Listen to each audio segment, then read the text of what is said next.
in the weather department too, so let's get straight to it. I know the question on everyone's mind right now is, what does this mean for us in South Florida? The naming of Tropical Storm Matthew. I know you've probably seen the models already turning it and bringing it possibly toward Florida. This is what you need to know. It is still too soon to really know what impacts, if any, we are going to have in South Florida from Tropical Storm Matthew.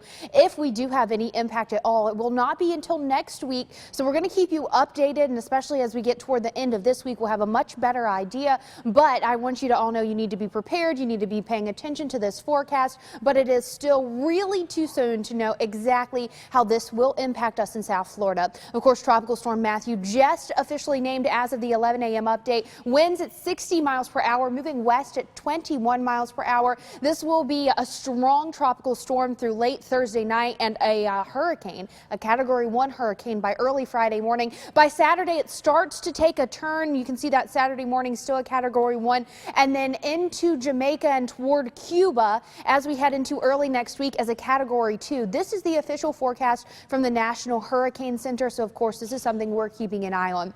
Here locally, I'm keeping an eye on what you can expect for your afternoon. Looking out over the Jupiter Inlet, you can see just some passing clouds out there. I'm not seeing any rain on the radar just yet, but we are heating up, and rain and storms are in the forecast for this afternoon. Along the coast, we're in the 80s and 90s. Inland, just a little bit cooler, 81 in Okeechobee. Your hour-by-hour forecast shows temperatures in the lower 90s for our highs today. Some showers around through about 2 o'clock. After 2 is when we really have a much better chance for seeing some storms. Let's time that out for you. So you see it here. By 3 o'clock, we've got some pockets of rain. 4 into 5 o'clock, as you're getting off of work around 5:30, you can see definitely some strong storms around with heavy rain and possibly lightning, and that continues into the evening. So really a later day when we're starting to see a better chance for some of those storms and some of those strong storms. If you're planning out your afternoon, as I said, if the kids walk home from the school bus or you have something to do after work, you're going to need to keep an eye on this forecast. Today could be a lot like yesterday with the heavy rain and the strong storms. Taking a look at the next 3 days, scattered storms in the forecast for Thursday as well.